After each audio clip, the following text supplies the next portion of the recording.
Blog Talk Radio. Welcome to the Nonprofit Coach with Ted Hart, the most listened to internet radio show in the nonprofit sector, dedicated to helping your charity succeed. It's no secret that combining online and offline techniques is the key to modern-day fundraising success, and practical advice is what you need.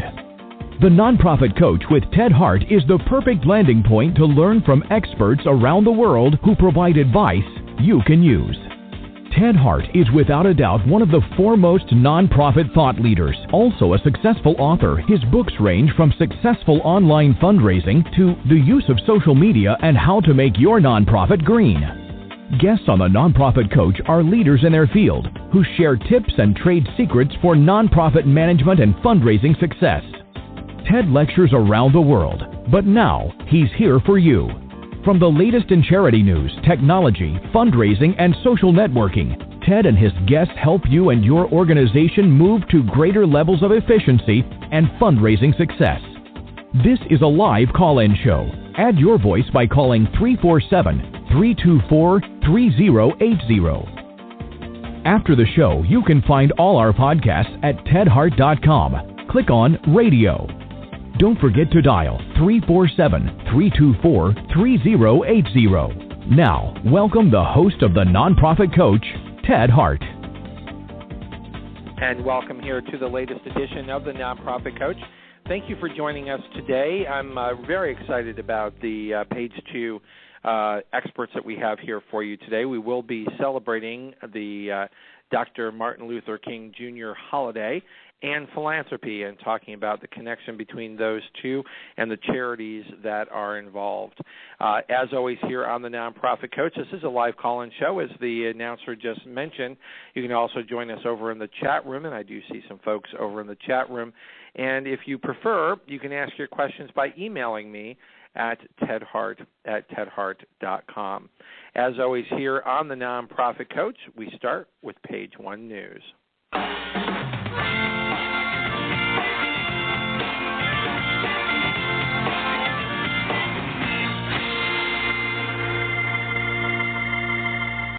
Over here on page 1 news, you can always follow along by going to tedhart.com and click on radio links. First up in the radio links today is the ultimate guide to Instagram marketing. You'll find this as Instagram leaders are using photo sharing social network sites for marketing. You can now learn in this pretty short, about 37 slides available over on SlideShare, how you can use Instagram in your marketing. Next up here on the Nonprofit Coach comes to us from the Chronicle of Philanthropy under the header of Tax Watch. Experts are saying that the charitable deduction is probably safe for 2014, that while Congress has been looking at a number of different ways to balance our budget, and the charitable deduction has been put on the table several times, it does look like we're going to be able to keep that deduction for 2014. Read all the details about why experts feel that this is the case for 2014 over in the radio links at tedhart.com. Click on radio links. As always, once a month, we welcome our good friends of GuideStar here to the Nonprofit Coach. This is time for the GuideStar Minute, and welcome back to the Nonprofit Coach, Lindsay Nickel. Hi, Ted. Happy New Year. Yeah, Happy New Year, and happy Dr. Martin Luther King Jr. Day here on the Nonprofit Coach. What's new over at GuideStar? Yeah, so it is an exciting time for GuideStar Exchange participants right now. We have a ton of new products and services and benefits to participants. So I wanted to just touch base on 3 of those very quickly, because I know your listeners in particular understand the GuideStar Exchange, and we're so thrilled to have your support. Excuse me. The first one is grassroots.org. So we have a partnership with them, and if you are a gold or silver level participant, You can get free web hosting, free SEO report and consultation, and free MBA social value project consulting. And they're actually having a webinar with us next Tuesday, January 28th at 1 p.m. Eastern to talk about those participants. So it's I'm a free so glad webinar. they scheduled that right after the Nonprofit Coach radio show so people can listen here and then go right to the webinar. So smart planning. I mean, we always think of that, and we really do hope your listeners will call in. Well, make sure you send me the link, and we'll pitch that on next week's show for you as well. Absolutely. Oh, I'd love to. And so the website for that is just guidestar.org/webinars. So you can find it there and register for free. And then, of course, we have a partnership with Eventbrite, which is the premier kind of ticket and selling vendor. And gold, silver, and bronze level participants all have discounts. Gold have completely waived Eventbrite service fees. Silver level participants have 70% off, and bronze participants have 40% off. And that's really exciting. Yeah. I have to say, I mean, there's a real reason to go for the gold. I mean, I think in advance of the Olympics, now's the time to go for the gold anyway. But Eventbrite is a terrific service, and if any of my listeners have not started using that for their events, and what nonprofit doesn't do some sort of event, to have those fees waived is an incredible benefit and another reason to partner with GuideStar. Well said. That's exactly what we're trying to do. As much as we know the GuideStar Exchange is important for nonprofits, we do know it takes time and energy to submit additional information. So we are trying to provide real discounts and real services that can help nonprofits be more effective and efficient. So this is just one of those, and we really love our partners. Eventbrite is wonderful. We just started partnering with them. And you can find more at that at the website. It's npo.gs/Eventbrite discount. So I encourage you to check that out. Terrific. I also noticed that if you go just to guidestar.org or go to tedhart.com in the radio links today, you'll find a direct link right on your homepage. There's the promotion of the Eventbrite detail. And I just want to mention to my listeners that I've been using Eventbrite for years. It's very easy to use, extremely easy to set up, but also more importantly, incredibly good and easy integration into social media. So the ability to use GuideStar and Eventbrite together starts meeting so many of the 6 pillars of success for online fundraising and nonprofit organizations, of which most of my listeners probably already know. We consider GuideStar to be number 2 most important, but by using Eventbrite, that also now starts connecting you to other social media. So you may, in fact, start hitting 3, 4, and 5 by using this new partnership. I love that, and we absolutely love that the GuideStar strategy is number 2 because, I do want to take a moment to remind people that information that nonprofits give us, it doesn't just stay with us. We actually send that out and push it out, and we have 10 million visitors to GuideStar's website every year. We have a ton of partners that use our data. Facebook Causes is one.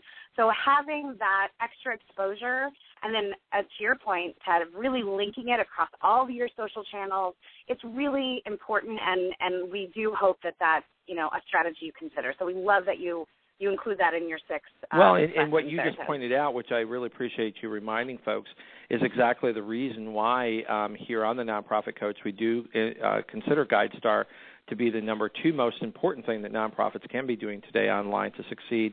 Number 1, of course, being a well-designed website full of unique content, mobile-ready, and easy to search. So that being number 1. Number 2, and the reason is not just because GuideStar exists or just because of the data that's there. It's because of how that data is used, how it's pushed out. You mentioned Facebook. I think even more important than that in terms of leveraging real money, and we're talking about hundreds of millions of dollars, is your connection with Fidelity, charitable gift. Yes, absolutely. And Schwab Charitable Trust, absolutely. We can go on and on at just how big your network is, but the simple fact that you have such an incredible network and who is actually utilizing the GuideStar database, in my mind, and here on the Nonprofit Coach, we certainly remind our readers that, if they are not reaching for the gold on GuideStar, if they are not making that a priority now for 2014, they are leaving money on the table and they are being disadvantaged. That's completely true. That's completely true. And, you know, transparency really is the name of the game when it comes to GuideStar Exchange. That's what we're helping nonprofits achieve. It's total transparency. But, again, we understand that it takes time and energy. We understand that most nonprofits are under-resourced, so we are trying to benefit them however we can. And we spend a lot of time working with partners to make sure that it is helpful and that they really are adding value.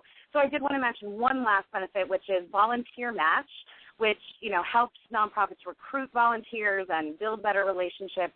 So GuideStar Exchange Silver and Gold participants can get premium recruiting tools for free for a year. So that's another exciting benefit. And we are thrilled to come to your show, Ted, and talk about it. I really appreciate this platform, and we hope that people will talk about GuideStar Exchange and make that part of their strategy this year. Well, and we certainly agree, and again, bravo to GuideStar. We're always thrilled to have the GuideStar Minute because you bring up-to-date information like this. But I think, you know, there certainly should, on the face of it, be enough reasons why nonprofits are finally starting to get the message that they should be reaching for the gold, and they should, you know, I think a good goal for all of my listeners is to at least start filling out the online information, update your nonprofit report before the Olympic Games open, and then have it completed before the opening, the closing ceremony. So, you know, I think those couple of weeks of the Olympics is a perfect time to get your nonprofit report set up on GuideStar, and we look forward to having you back here on the Nonprofit Coach next month. Thank you so much, Ted. You just gave me my next marketing strategy. I love it. Thank you there so you go. much. Now's the time. You can remind them to hear all about it here on the Nonprofit Coach. Anyway, thanks so much for your partnership here, and we certainly hope that together we do have more nonprofits utilizing GuideStar. Thank you, Ted, and I look forward to next month. Thank you. That's Lindsay Nichols from GuideStar here providing us with the GuideStar Minute. Back here on Page 1 News, you can follow along at tedhart.com. Comes to us from Social Media Today. Over on Social Media Today, you can download, and this is really terrific, the Social Media Textbook is now available to you. It's sponsored by Spreadfast. And the subject of social media marketing is, of course, one that we talk about here on the Nonprofit Coach quite a bit. A standard curriculum has yet to be published to teach best practices and universally accepted conventions until now. So the Spreadfast Social Business textbook is now available, and it's available for you to download over in the radio links today here on the Nonprofit Coach. Just click on tedhart.com, and you'll find it under the radio links. Also, you'll find today 8 ways to keep your social media updates fresh. These are really terrific, easy to use. Don't always just talk about yourself. Add quotations and questions. Add visuals. That's one of the things that I think is often missing is, those links over. You're used to seeing links over to web pages, but photos and graphics and videos that can be added to your updates on social media. So you can read all about it. Very good suggestions. And what I really like about this article is it gives you some very specific opportunities on Flickr and Pinterest, slideshare.net, and other maybe less popular or less used sites that may be part of your overall marketing plan. Now it's time for us to head on over to Page 2. Today here on the Nonprofit Coach, we are celebrating Dr. Martin Luther King Day.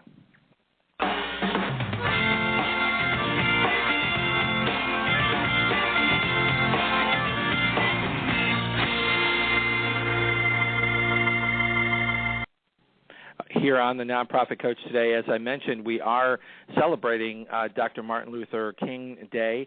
We've got some experts with us here on the show. First joining us here on the Nonprofit Coach today is David Banks, President and CEO of Eagle Academy Foundation. As President and CEO, David is responsible for the successful management and leadership of the Eagle Academy Foundation, which is charged with providing financial support for the academy enrichment programs at Eagle Academy Schools, offering professional development services to educators and administrators that want to effectively engage and teach inner-city young men and the expansion and replication of the Eagle model. I'm also pleased at this juncture to also welcome here Andrew Wolk, who is founder and CEO of Root Cause. He's a founder and CEO of this organization and has consulted with dozens of organizations in all sectors, including Open Society Foundations and many other organizations, including State Street Foundation.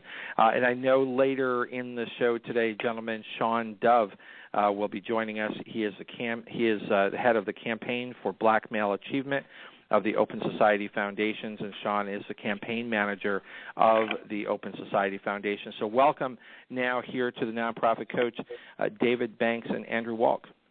Thank you, Ted. Gentlemen, thank you for joining us today. If you don't mind, over in the radio links, I'm just going to share a few just again because we're celebrating Martin Luther King Jr.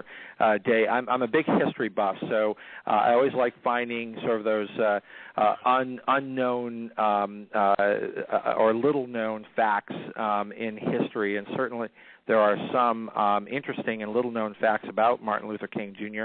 One that I found particularly interesting is that his original name was Michael King Jr.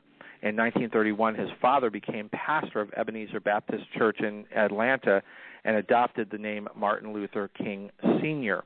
When Dr. King was 6 years old, his father officially changed his name on his birth certificate to Martin Luther King Jr. So I found that kind of an interesting family note.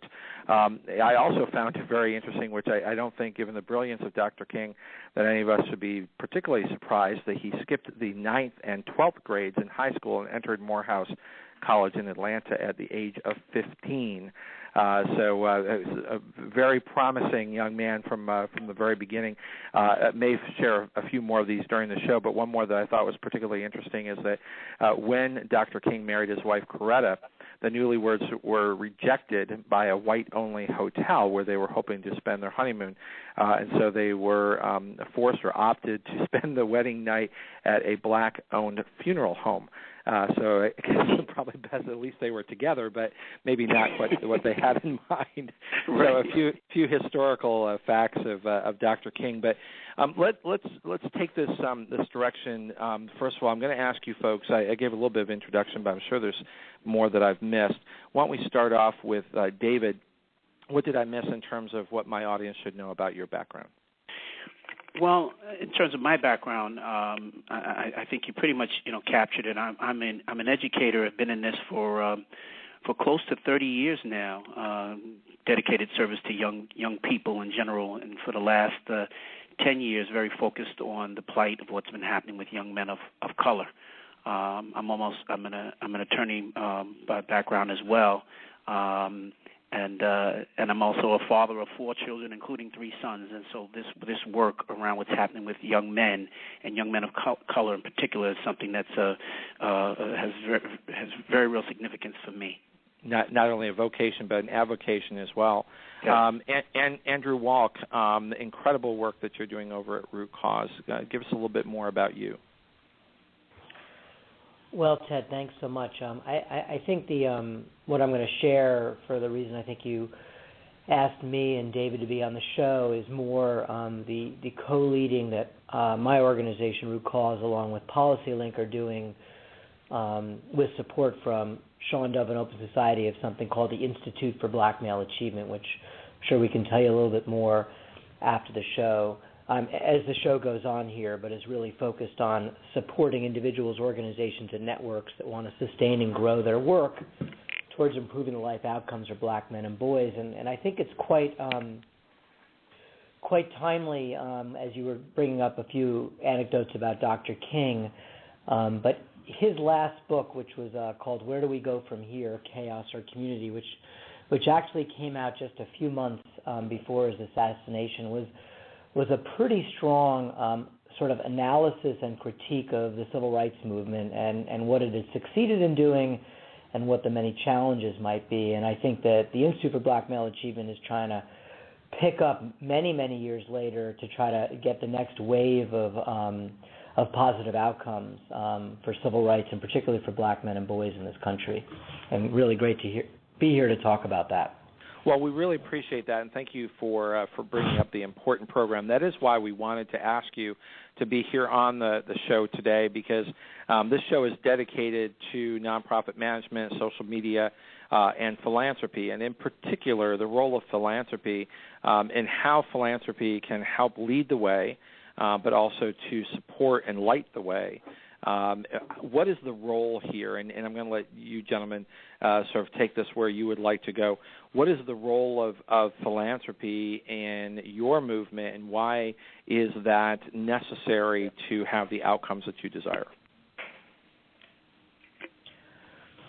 Well, Ted, I think that, whether it be this issue or any other, philanthropy just plays such an incredible role in its ability to be innovative in the way it can actually see things that may be happening where gaps exist that government, for a variety of reasons, can't actually intercede, whether the challenge is around passing a policy or releasing certain funding. So in this particular case, and Shawn, when you join us, might want to build on this, it happened to be that quite a many years ago, right after the Million Man March, there was actually quite a bit of philanthropy focused on the challenges black men and boys were facing in the country. And unfortunately, about 10 years after a fair amount of investment going in, a report came out that showed that looking at 41 promising nonprofit programs, that 25% were gone. They didn't exist anymore, and another 50% were inside larger institutions that were also gone. And the question was why, and how can work like this that's so important be sustained over time? And that's when philanthropy really stepped in, led by Shawn Dove and the Campaign for Black Male Achievement, really asked that question, why, and invested in the Institute for Black Male Achievement to begin to try to uncover what the answers might be. And that, I think, is just the ideal example of questions like that philanthropy can help to answer by the flexible and innovative dollars that they can use. Yeah, and I think also, too, Ted, just the notion that philanthropy really sounds the alarm in many ways, right? So the issues that are being tackled are issues that very often the government may be aware of, but I think the philanthropic community really is in a position to help to try to be a great advocate for particular issues and causes, and in doing so, just kind of lift these issues up and get the attention of the policymakers and government in general to really be able to move on specific initiatives. And what kind of reception are you getting? It seems to me, and certainly reflect on this and tell me if you think I'm wrong. But when I look at the landscape, we have as a country so much to be proud of in the election and then re-election of President Barack Obama as the first African-American president, and what he brings and his viewpoint of society and what he brings. But at the same time that we can celebrate that major accomplishment for our collective community, it also seems to have triggered and sort of released some truly awful examples of racism that seem to have drifted away or had not been quite as blatant. And maybe I'm fuzzy in what life was like before Barack Obama, but it seems that we have this celebration at the same time that the level of racism and public discord using racism seems to be worse today than maybe it was a decade ago. I think in many ways, Ted, you're absolutely right. As we reflect on the life of Dr. Martin Luther King and the struggle, the civil rights movement, and in so many ways the role that he played in leading us to what we wanted to ultimately be a much greater day for all people in this country. And to be sure, there have been lots of things which have improved in our daily lives and opportunities, but there certainly seems to be something about the mere presence of Barack Obama in the White House which seems to have caused a certain level of tension, in this country. But and how has that reflected in the philanthropy that is available to you and others in the work that you're doing? It's still a challenge. I mean, you've had billionaire philanthropists like George Soros and Mayor Mike Bloomberg right here in New York City who came together and created an initiative, the Young Men's Initiative, and each one of them put up almost $30 million apiece of their own money to help to support the efforts that would go a long way toward making things better for black and brown boys in New York. But I think when you look at the larger landscape, we still have a long way to go in terms of how philanthropy is really ultimately leveraging, the larger community to get more involved. The conditions that black and brown boys find themselves in, and young men and men, in fact, across this country, are still dire. And so there's still a long way to go, in spite of the fact that we've got a first black president. Right. Well, help us understand. You when you say dire, can you put some numbers? Can you give us, some way to put our arms around what that looks like? Yeah.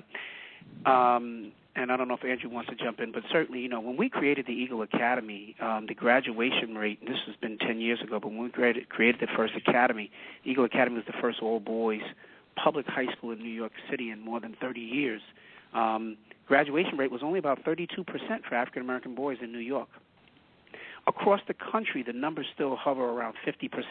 So that means, 1 out of every 2 young men of color essentially are not going to make it to the finish line and are not making it to the finish line. And again, that's attendant with issues of poverty and fatherlessness. 68% of African-American children today do not live with their biological father. Those numbers are staggering. In New York now, how State, does that compare to maybe white families? What when you say less than half? I think the percentage for whites is certainly less than half. But I think they're in I believe, and I don't want to be misquoted on this, but I believe they're in the low 40s percentage. And even the Hispanic community, the numbers are not as high as it is for the African American community. Ted, I have a couple of additional stats here that also want to share my sort of reflections in doing both nonprofit work for 10 years, but then this work for 3+. So there's a fair amount of evidence that proficiency in math and reading by 4th grade is a good predictor for your opportunities throughout your lifetime. So these are national statistics that we just pulled recently as part of our work at the Institute for Black Male Achievement, where currently the proficiency levels for grade 4 math and reading are hovering around 18% for African American males, while they are at 53% approximately for white Caucasian males. That is just a drastically stark difference. But why is that important? And I think your question around race and the challenge around the discussions is that, for the longest time, the biggest learning I've had around this work is that I think there is a challenge for us on how we think about the work we do with a race-gender lens. And we often look at our work as we're trying to deal with an educational issue or a poverty issue or an economic issue, but we're never disaggregating data. And now that I've been doing this work where we disaggregate the data, so we're really looking at male, female, white, black, Hispanic, American Indian. We should disaggregate it at all levels so we can better get an understanding of who it is that's truly in need and who it is we might be really trying to improve the life outcomes of, and what they may in particular need, and not couch this in these big categories, but be much more clear about how we disaggregate and use this data. And that's what makes Eagle Academy's model so great. This all-boys school model, has really taken that race-gender lens and made it really profound with real outcomes. And so I think you were saying 18% were reaching that proficiency, and certainly being much higher for whites. But the white number would be disturbing by itself if you didn't put it in next to the African American number. The white number that you just shared is shockingly low. Am I correct in that analysis? Absolutely. Yeah. So, but then you see the African American number, and you're about ready to fall off your chair. So what's happening now with the philanthropic support that you receive and the support of the Eagle Academies? Are those numbers moving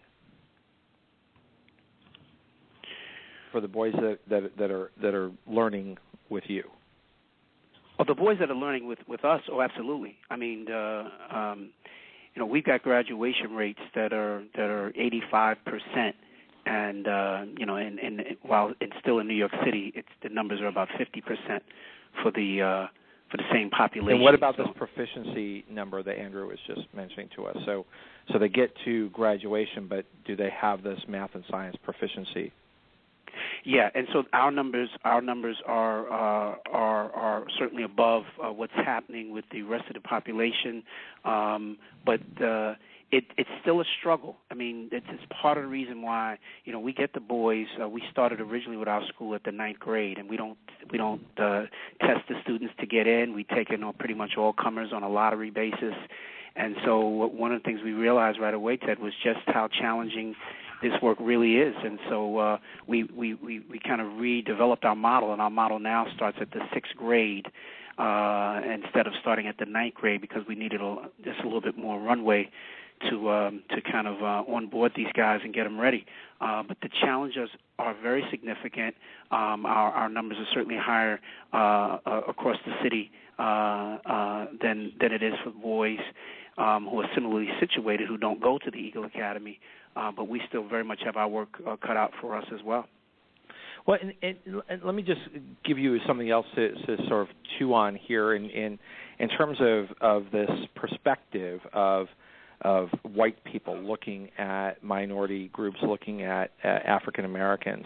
As a white guy, I thought the discussion over the weekend that President Obama sort of put out there related to marijuana brings out the importance of having someone like him in an authority position to help us see these topics from different perspectives. Because most people, if they look at the issue of marijuana legalization or not, you come down on one side or the other, based on whether or not you think it's a good idea, and there's health issues and things of that sort.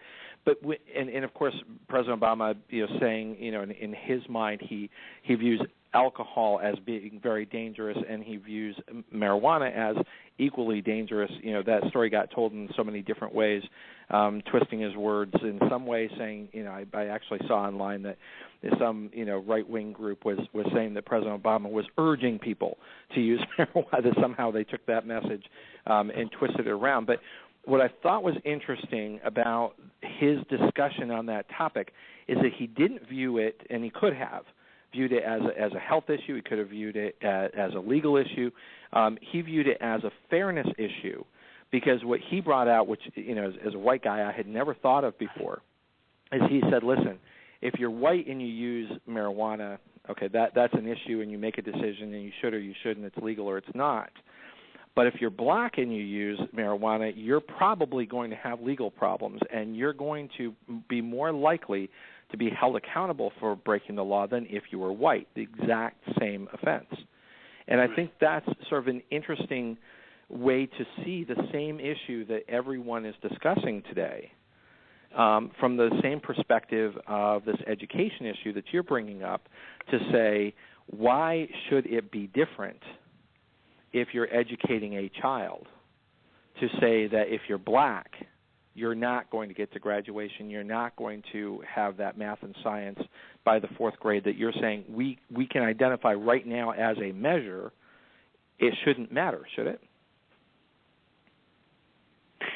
No, I mean, and it shouldn't, but interesting in terms of the example that you gave, the notion of having a president with this kind of background that he has, and being an African American, and being able to offer up this kind of a different perspective on that issue, speaks to the fact that to the degree that we're able to support young people of color, the more young people of color that we're able to kind of get into the pool in various careers and industry, they bring a different perspective. having more young men of color who are on these college campuses. They bring a different perspective, and so issues of diversity and being able to increase and enhance varying perspectives is one that I think is very, very important. Beyond the fact that I'm sure Andrew would speak to as well, is just the notion of just the economic implications for this country, that when you have so many young people who find themselves, young men in particular, filling our prison system and the amount of money that we have to spend to incarcerate them, what it would actually do for our economy to invest in these young people and to make sure that we help to get them to the finish line. David? Or Andrew, I'm sorry. Well, I mean, I think you're talking, if I understand your sort of analogy, at the fundamental premise of equity and opportunity in the country. Right. And exactly. By disaggregating the data, I think you get a much clearer picture of actually who is having access to that opportunity and who is not. And then more importantly, then we can start to turn to what may be possible things that are working that can help to move the dial on those variety of different data that we might see. I think that the reason why we started the Institute for Black Male Achievement and where David, as part of this what we call Social Innovation Accelerator program, is so profound is that there are, as you know from your show, Ted, literally hundreds of thousands of nonprofits that are leading programs either for advocacy or for direct service, who are all working on this issue on a daily basis. And we sought to try to unify them about a single purpose, and that was improving the life outcomes of black men and boys and provide them with the tools and resources to do that. And in David's case, to be able to highlight a school that can serve black and brown boys and show the kind of results it is, and figure out how others can learn from that and spread that, is the kind of work we need to be doing. We know a lot about what's working out there, but now we need the will and discipline to try to make sure that more are doing it, to try to make some of these statistics move in the right direction more aggressively. And Andrew, who's listening? Is this support? Is this attempt to move the dial to support these young men and boys? Is it coming from philanthropy? Is government listening? Is corporate America listening? Where are you finding your message resonating? So I would say, David had a point that there's a lot more that could be listening, but I think we are at a moment right now that is a tipping point for a next level of movement around this particular issue, and I'll just share a couple of different examples of that, of different pockets of society. So probably the first and foremost, most important one is that the Institute for Black Male Achievement is a membership organization. It's free membership for any individual, organization, or network in any of the sectors who is working on improving life outcomes of black men and boys to join. In a little bit over a year now, we now have over 2,000 individual members representing close to 1,300 different organizations across this country, and they're reaching millions and millions of people through the direct work, either directly or advocacy. In addition to that, the Institute has attracted 9 different philanthropic partners, both locally and nationally, not only the Open Society Foundations, but Robert Wood Johnson, Skillman, the California Endowment, and others. And then you have efforts that are going on that are beginning to attract really significant attention in government as well, which I think is really critical. I think one of the most profound ones is Cities United. Cities United, organized by the National League of Cities, has been recruiting mayors who are committed to reducing the murder rates across cities across this country, and they have over 50 mayors already signed up.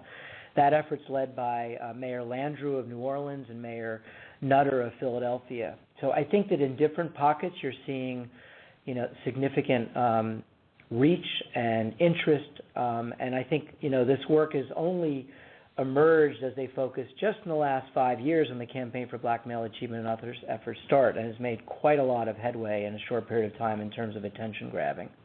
So you are starting to see some diversifying of support.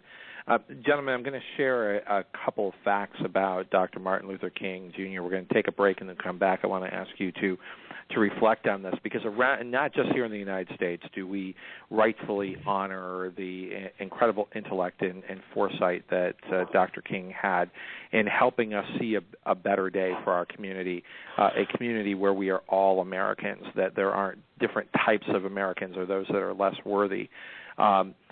If you go to Westminster Abbey in London, Dr. King is one of 10 world martyrs of the 20th century who are depicted in life-size statues in the entrance of Westminster Abbey. So outside of the United States, he is recognized as a truly great human being.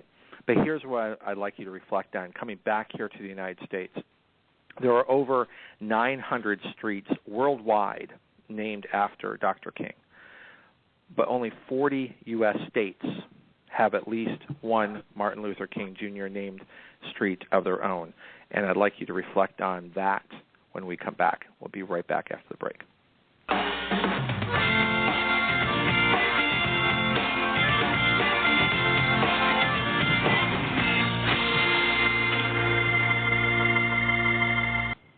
First up here on the Nonprofit Coach here on the break is I just want to draw your attention to our show next week. We will be back here live on Tuesday at 12 noon Eastern. I'm really quite excited about next week's show. We will have on the show next week, Kirsten Bullock will be with us with her terrific new book, The Essential Fundraising Handbook for Small Nonprofits. So again, that's January 28th at 12 noon Eastern. We're then going to have a short 2-week hiatus, which is a really terrific time to catch up on hundreds of free podcasts of the Nonprofit Coach that are available to you and your constituency at tedhartradio.com. We'll be coming back live here on the Nonprofit Coach on February 18th. With Craig Bita, who is coming to us from Cone Communications, and always a crowd pleaser with the marketing and strategic advice coming to us from that group. We're going to have a really quick announcement here from Google, and then we'll be heading back over to the show. Life gets busy. Wouldn't it be nice to have a central place where you could save what's on your mind? With Google Keep, you can stay on top of your world by quickly and easily organizing everything you want to remember. No matter where you are. Finalize door list for Thursday's gig. So when you find inspiration, you can file away your ideas. And Google Keep stores them safely across all your devices. And when the time comes, you'll have everything covered. Save what's on your mind. Google Keep. Remember, our podcasts and archives are always available 24 hours a day at tedhart.com. Click on Radio Links. If you're listening live today, the phone lines are open. Call in and ask a question by dialing 347-324-3080. Now, back to the Nonprofit Coach with Ted Hart. And we're live back here on the Nonprofit Coach. I have with me Andrew Wolk and David Banks. And gentlemen, I shared a little bit of a piece of interesting fact about Dr. King before the break, and I'm wondering if you might reflect on the fact that here in the United States, while there are 900 streets worldwide named for Dr. King, there are 40 states here in the United States that have at least one Martin Luther King Jr. named street of their own. Why is it not 50?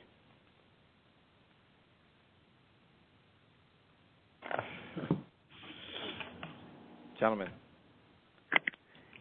Well, I to be honest with you, I'm not really sure how to answer the question without knowing which states they are and being a little bit more clear on the data. I will say, going to your earlier points, I think that the country does have a very big challenge around talking about race itself, and I think more importantly its history with the African American people in this country specifically. But without really knowing the states, I don't know. And David may have a a better context, particularly because of the work that he's doing in New York. Yeah, I mean, not really. I mean, I think the fact that you talked about in Westminster Abbey, and all across the world, how Dr. King is perceived as a real national, as an international acclaim. I think issues of race are still very significant in this country, and it was a serious struggle to get a holiday named after him. And it's one in which, as you even watch, I think some of the issues that Barack Obama has to deal with, I think probably play into the fact that they're not even more. Every state should have at least one street named after Dr. King. So it just says to me that there's still so much work for us to have to do to become that ultimate nation with a true spirit of brotherhood. I would agree. I believe that Shawn Dove finally was able to join the line. If I'm not mistaken. Me see. Shawn, is that you? Are you live with us here on the Nonprofit Coach? Well, I can hear you. Can you hear me? We can hear you now. Shawn, thank you so much for joining us. This is Ted Hart. I did a short introduction of you at the top of the show, but why don't you take a minute to introduce yourself? Sure, and thanks, Ted, for having us on the show. My name is Shawn Dove. I manage the Open Society Foundation's campaign for Black Male Achievement, one of the largest philanthropic strategies in America, supporting black men and boys and advancing positive outcomes, and happy to be on with two of our key partners, David Banks and Andrew Wolk from Eagle Academy and Root Cause. And we've been reflecting here on the role of philanthropy, and we were just touching on before we went on break that seemed the support for education like the Eagle Academy does appear to be now expanding beyond the philanthropic notion of supporting young men and boys, but now to government and corporate support. Do you see that trend? Yes, I certainly see that trend, Ted. I think today, as we're having this conversation, I just think in my career, we're probably seeing the largest convergence of cross-sector interest and activity on this issue of black male achievement and boys and men of color. I think we're at the point of how do we translate the attention, the activity, and some of these early initial investments into broader, deeper investments, so sustained investments, so that we can see change. I would venture to say that we're at a point where we've never been in the field of philanthropy on this issue. Tell us how that is.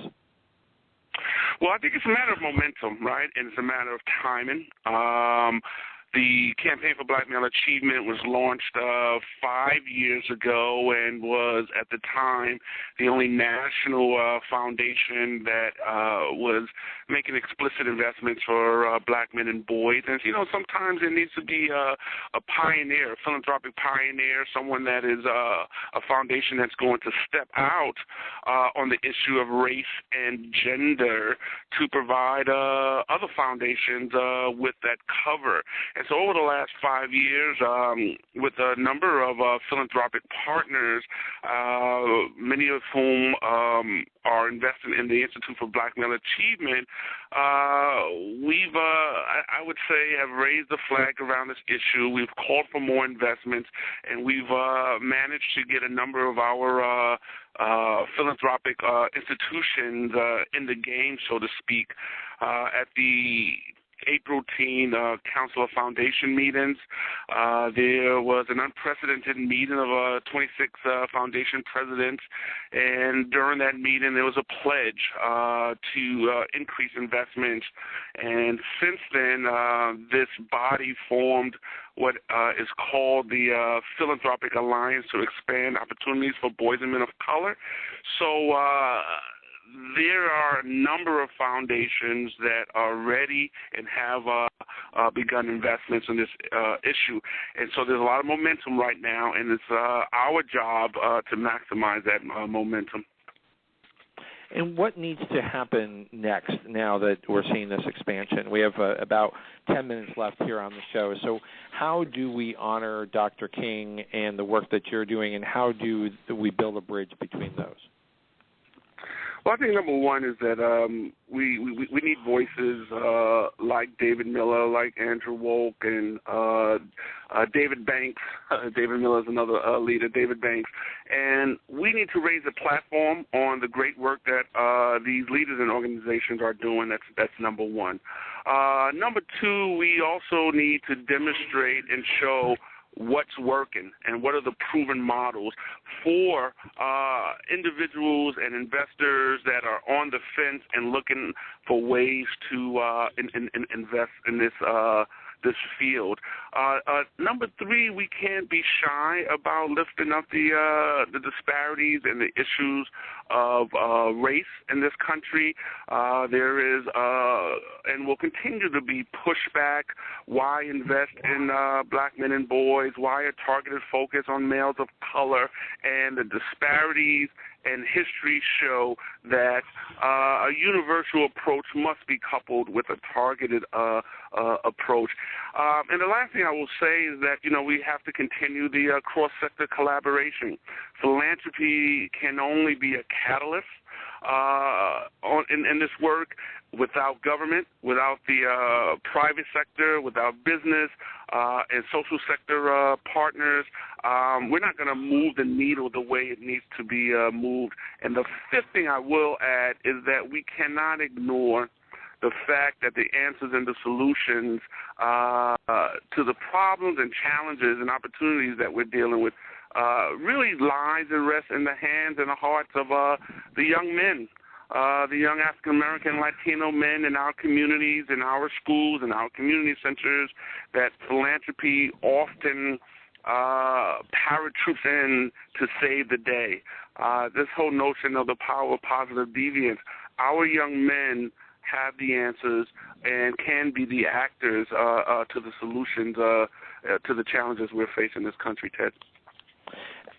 To go back to the earlier question, I just because I'm so curious about what this says about our community, because when I ask a question of which states have not yet honored Dr. King with a street name, we might immediately, or some of us might think, well, that's across the South, and that actually across the South there are more streets named for Dr. King than anywhere else in the country, and where you will not find one is in Montana, Idaho, North Dakota, South Dakota, Nebraska. Those may not entirely surprise you, but would it surprise you to find out that there is no street name for Dr. King in Maine, New Hampshire, and Vermont?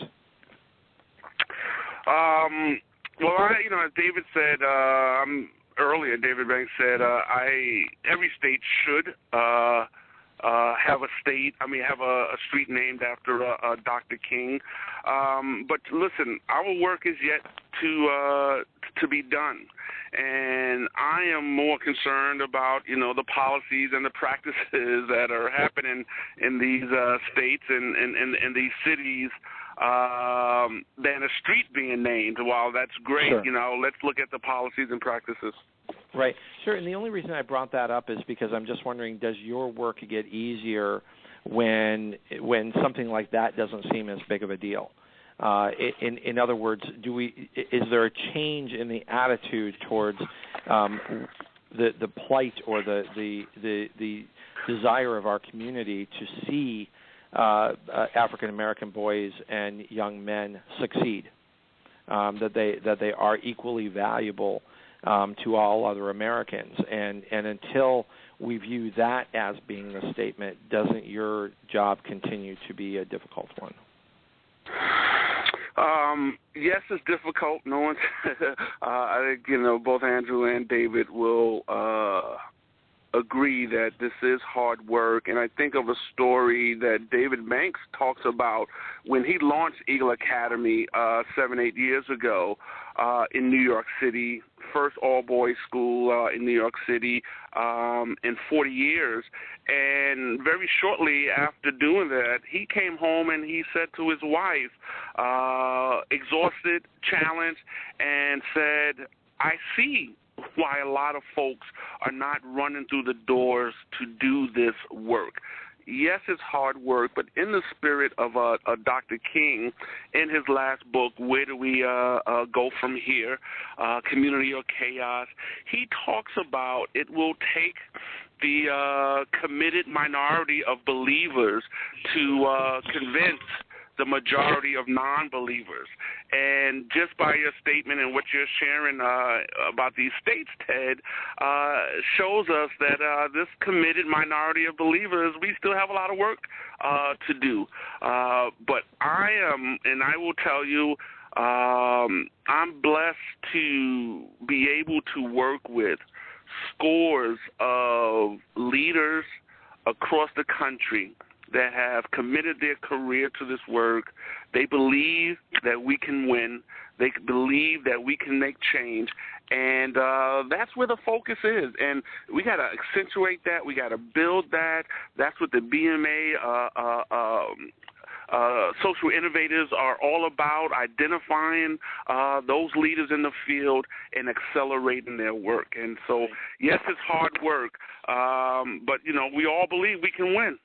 You brought up an interesting concept here in terms of the minority of believers, and I'm just wondering, and I'm just going to ask very quickly, again, watching the time here, if perhaps the success that we've had so far in building on Dr. King's legacy, if in fact we have, which I think we all would believe that or agree that it is at least moved in the right direction. It's better today than it was in the 1960s for minorities in this country, but certainly we have not crossed the finish line. And I put out there early on how we all should celebrate the fact that we have an African American president, that was possible not just once, but he got reelected, but that it seemed to then trigger this reaction from racists that seemed to have brought them, sort of back out in the daylight as opposed to, where they belong. Is perhaps the benefit that we see today? Is it possible that you enjoy majority support and those racists represent a minority now, whereas perhaps back when Dr. King was here, he lived in a culture where there was a majority that supported that viewpoint and a minority that were supporting his. Have we met? While we're not at 100%, are there more supporters for equality today than a minority? I would venture to say yes. There are more supporters for equality and equity than in 1968 at the time of his assassination. But I would also venture to say that across the board, everyone would not agree that we are doing better on the equity front than we were 50 years ago. A classic case in point, the wealth gap between people of color and white folks is larger now than it was then. So I think it depends on the data points that you look at. Right. Yes. It's never just a straight line. I don't want to cut you off, but I do want to make sure that I go right down the line here. We've just got a couple minutes very quickly. I want to make sure that everybody knows how to reach you. David Banks, how can my listeners reach you? They can reach us at eagleacademyfoundation.org. That's our website. They can certainly reach me personally with my email. It says dbanks@EAF, E like Eagle, A like Academy, F like Foundation, EAFNY like New York, .org. Terrific, and we have provided a link to your group in the radio links today at tedhart.com. Andrew Wolk, how can my listeners reach you?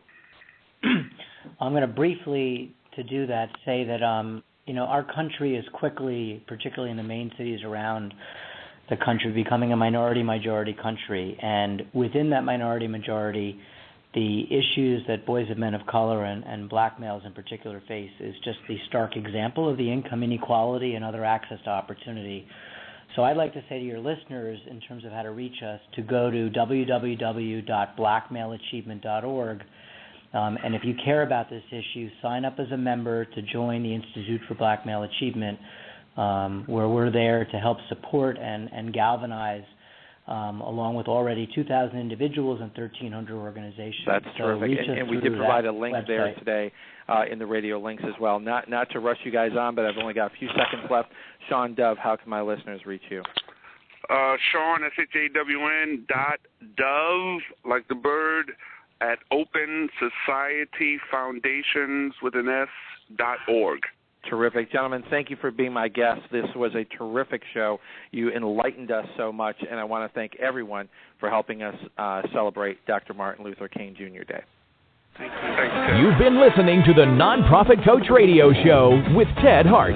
Tell all your friends to check out our production schedule and download our iPod and iPad-friendly podcast at tedhart.com. Thanks for listening to the Nonprofit Coach.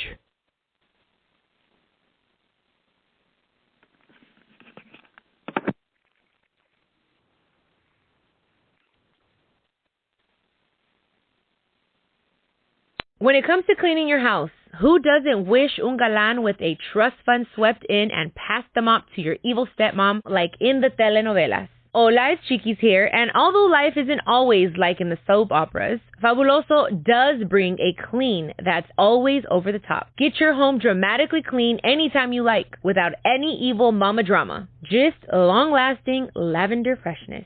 That's Fabuloso, taking the drama out of any mess. Fabuloso's 2x concentrated formula provides 2 times more active ingredients versus non-concentrated Fabuloso Original. Use as directed.